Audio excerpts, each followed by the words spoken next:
آپ مجھے کو سامنے رکھیے، میں ایک انسان ہوں، مکلف ہوں اللہ کے ہاں، جواب دہ ہوں، رسپانسبل ہوں، اکاؤنٹیبل ہوں۔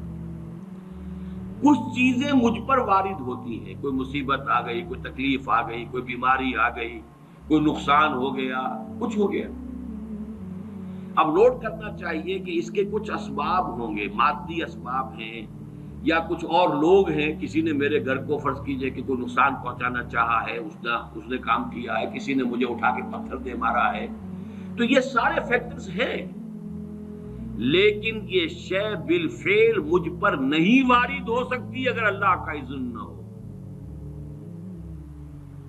لاکھ سارے اسباب و وسائل ہوں اور لاکھ ساری دنیا ہو، ایک حدیث میں الفاظ آتے ہیں کہ اگر جان لے حضرت عبداللہ ابن عباس، علم ان الامت لو اجتمعت، کہ اگر پوری قوم جمع ہو جائے کہ تمہیں کوئی فائدہ پہنچا دے، نہیں پہنچا سکتی مگر اس بات کا جو اللہ نے تمہارے لیے طے کر دیا، اور اگر پوری قوم مجتمع ہو جائے تمہیں کوئی نقصان پہنچا دے، نہیں پہنچا سکتی۔ تو یہ اسباب و وسائل جو مجھ پر آ رہے ہیں، ان میں جو ہے فیصلہ کنشے اذن رب ہے۔ تو میں یہ بھی کہہ سکتا ہوں مجھ پر یہ اس کی لائی ہوئی مصیبت آ گئی، اور یہ بھی کہہ سکتا ہوں کہ اللہ کی طرف سے مجھ پر آیا،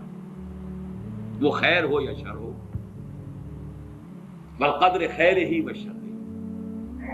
بھلائی کسی نے کرنی چاہیے، اس کا مجھے احسان ماننا چاہیے، اس کا مجھے شکریہ ادا کرنا چاہیے، کوئی بدلہ دے سکتا ہوں تو دینا چاہیے، یہ دنیا کا معاملہ ہوگا۔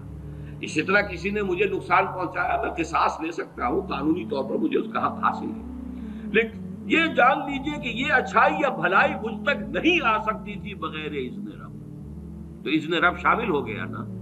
تو میں اس کو شامل کر رہا ہوں، والقدر خیر ہی و شر ہی من اللہ تعالی۔ دوسری طرف میں کچھ کام کرنا چاہتا ہوں، اچھا یا برا جو بھی ہے، یا کوئی میرا منصوبہ ہے بہت بڑا، اب اس میں ایک تو میرا ارادہ ہے جو میرے اندر سے نکلا،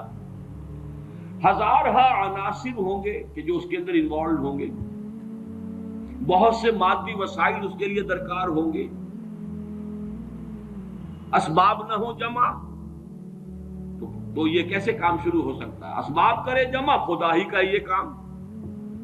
یہ عزم تیرا، یہ مجھے الفاظ پھر یاد آ گئے، وہ اکبر الہ آبادی کے، یہ میرے دروس میں یہ اشعار بہت آئے ہیں، اب کچھ ذہن سے اوجل ہو گئے۔ یہ عزم تیرا سعی سے دمساز ہو کیوں کر، عزم تو ہے، عمل کیسے ہو؟ اسباب نہ ہو جمع تو آغاز ہو کیوں کر،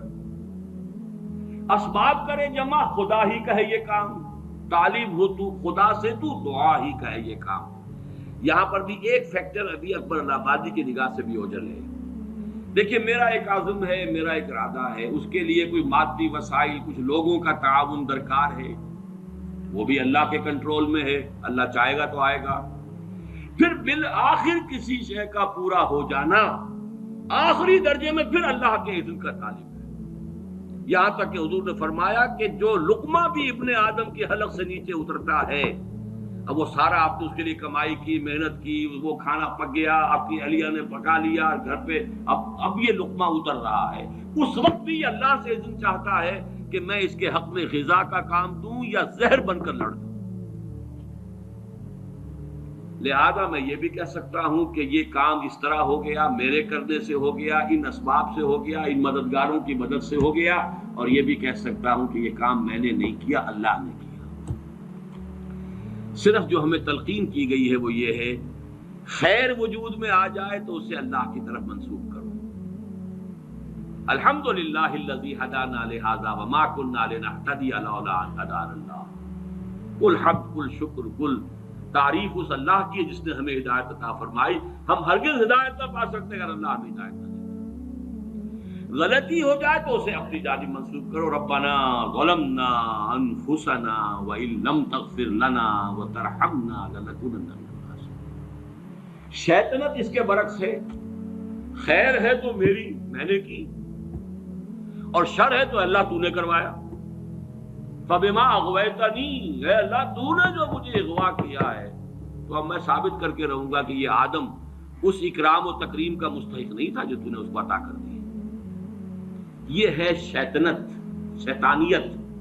اور وہ ہے آدمیت۔ غلطی ہو، خرابی ہو، اپنی طرف منسوب کرو، اور اگر کوئی خیر ہے اللہ